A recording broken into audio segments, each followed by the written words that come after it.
Olá, caros ouvintes, sejam bem-vindos à nossa série de podcast de compliance. Hoje nós vamos falar sobre um tema muito importante, que é diversidade e inclusão, um dos nossos pilares de integridade que está em fase de implementação e fase de aprimoramento constante aqui no Regional Bahia. Eu estou falando desse tema porque ele é um tema que tem sido muito discutido nos dias atuais e que nós precisamos aprimorar aqui, né, cada dia mais no nosso regional. É um tema sensível, é um tema que ele trata de pessoas, trata de vida, e por isso a gente tem que ter um cuidado muito especial, né, e um trabalho muito bem feito para que a gente possa tratar desse tema com propriedade e de uma forma muito eficiente no nosso regional. Então, por isso eu convidei novamente a nossa doutora Roberta Foppel, ela que é advogada, especialista em compliance, conselheira de administração, ela também faz parte ela é coordenadora do CWC e ela também é coordenadora do IBGC na Bahia. Roberta, mais uma vez, muito obrigada por aceitar nosso convite e gostaria de contar com você para que a gente pudesse esclarecer algumas questões em relação a essa pauta tão importante e que nos dias de hoje, né, ela está em discussão, né, muito frequente, né, em todos os fóruns, como eu já falei. Então, convido você mais uma vez para falar um pouquinho sobre isso para a gente, sobre diversidade e por que isso é tão importante, né, para o sucesso de uma empresa. Agradeço muito o convite e é uma honra falar de um tema tão importante. A diversidade e a inclusão realmente ela cresceu e tomou aqui a pauta, inclusive dos nossos jornais e também a pauta do nosso Congresso Nacional e de órgãos reguladores. A gente tem que entender, antes de tudo e mais nada, que as organizações, elas representam uma fatia da sociedade e que está havendo uma desconexão entre aquilo que a gente encontra nas organizações e aquilo que a gente vê na sociedade.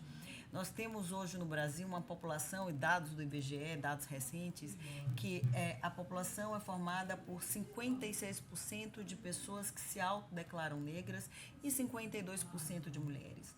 Nós temos 18,6 milhões de pessoas com deficiência e 19 milhões de pessoas que se autodeclaram LGBTQIA+. E quando a gente olha para dentro das empresas, a gente não vê isso. E alguma coisa está errada, né? Uma coisa errada nunca, jamais, em tempo algum, ela pode ser certa.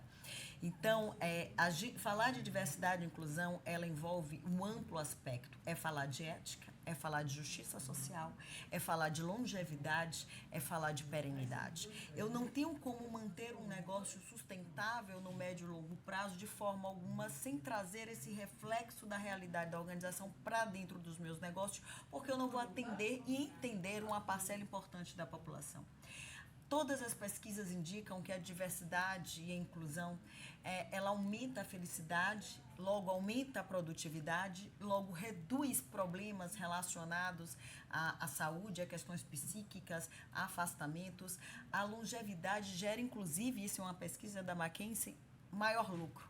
Empresas que efetivamente possuem diversidade, elas lucram mais.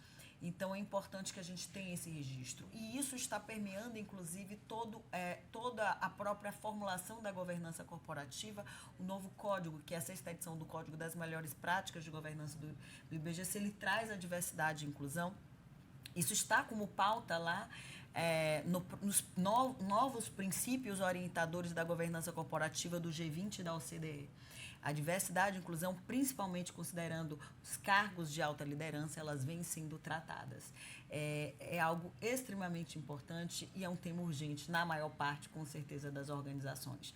Só para citar aqui, por exemplo, a gente tem aí que as empresas estatais, elas devem, já foi aprovado agora na Câmara dos Deputados, seguiu para o Congresso, que é a PL, da deputada Tabata, que é a 1246 de 2022, estabelece que 30% das vagas de conselheiros de administração das estatais, elas devem ser direcionadas a mulheres.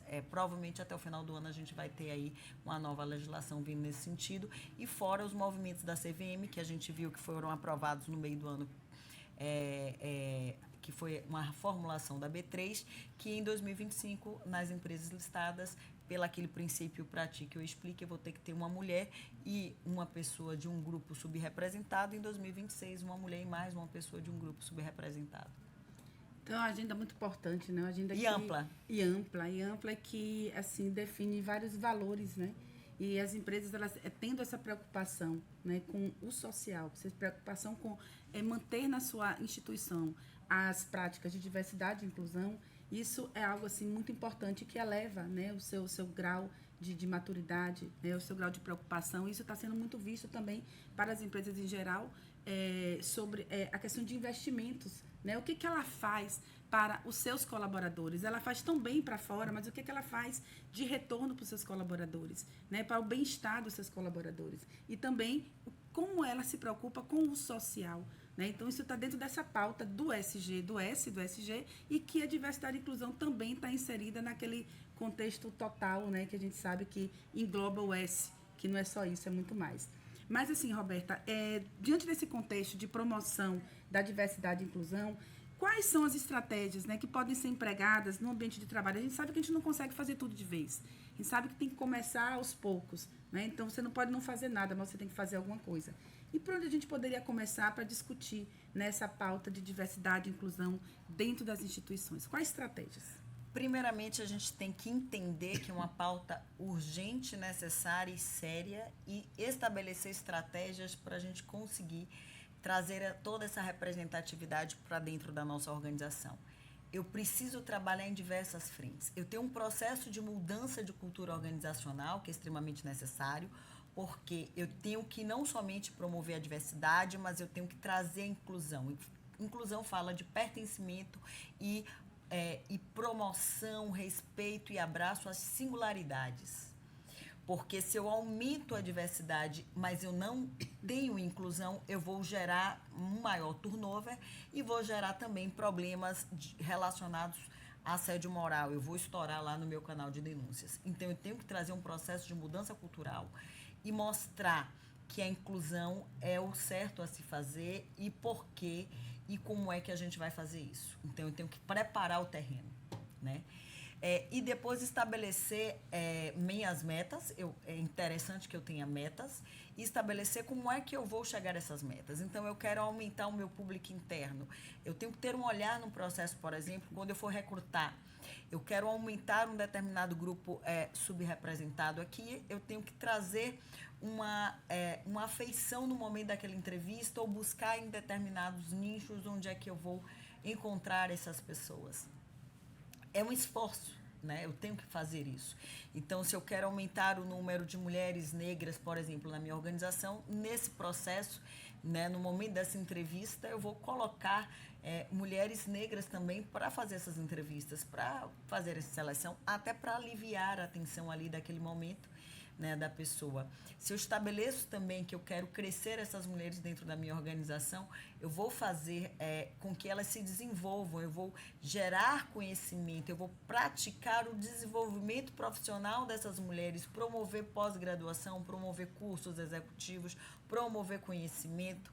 E posso, inclusive, gerar dentro da minha empresa promoções afirmativas, né? Por quê? Porque isso também faz parte de um grande princípio, que é o princípio da equidade, que é tratar desigualmente os desiguais, buscando, sim, uma igualdade. A gente sabe que as pessoas são diferentes, né? E eu tenho que tratar os diferentes de diferentes formas para eu conseguir, assim, promover, né, a justiça.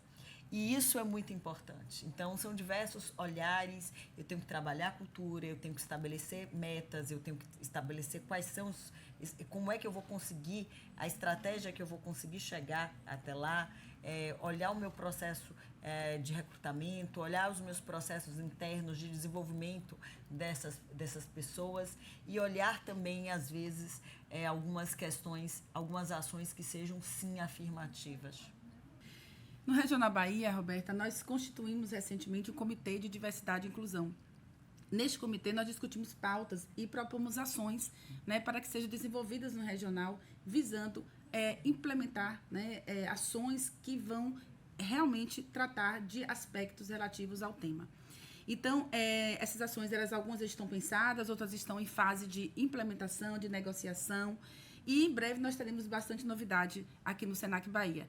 Nós buscamos também, temos a preocupação muito grande em tratar em relação aos nossos clientes externos, os nossos alunos, todos os nossos clientes, que cada dia são mais diversos na instituição. Né? Então, a gente tem essa preocupação, estamos com essa preocupação muito forte, né, em implementar ações que a gente possa acolher, atender, né, esse público diverso que precisa do nosso carinho, da nossa atenção.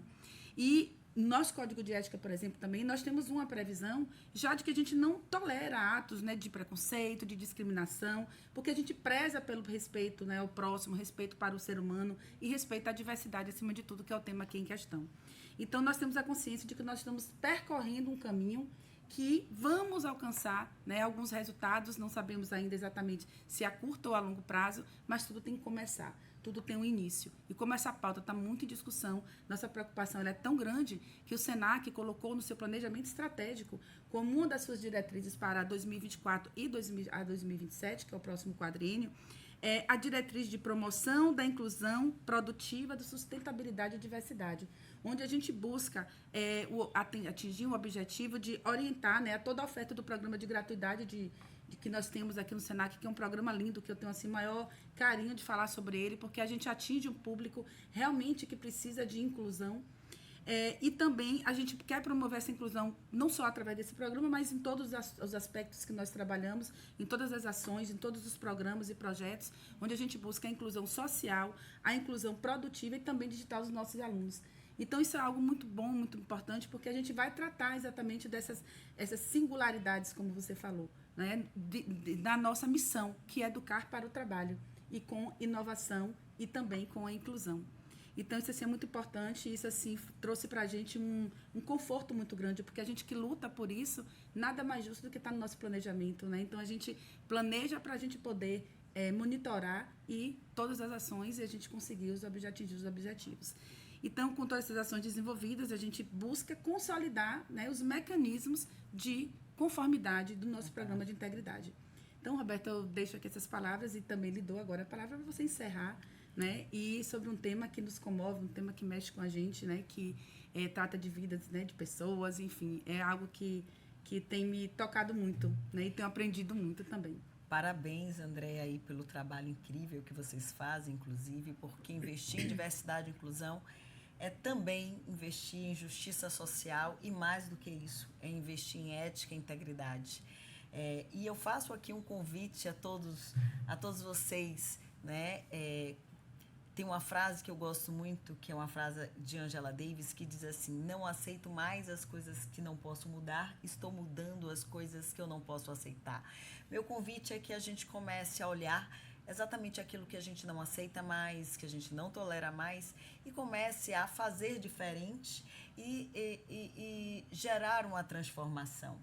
Até porque, como bem dizia o nosso querido Raul Seixas, grande poeta e musicista baiano, um sonho sonhado só é somente um sonho. Um sonho sonhado junto se torna e é realidade. Então, vamos transformar, assim, a nossa realidade para uma realidade melhor, baseada na integridade, na ética, na diversidade, na inclusão e na sustentabilidade, para, assim, a gente ter uma longevidade e gerando valor compartilhado. Até porque a sustentabilidade hoje ela não é só econômica. Né? As empresas hoje têm que ter um olhar muito grande para o social e para o ambiental.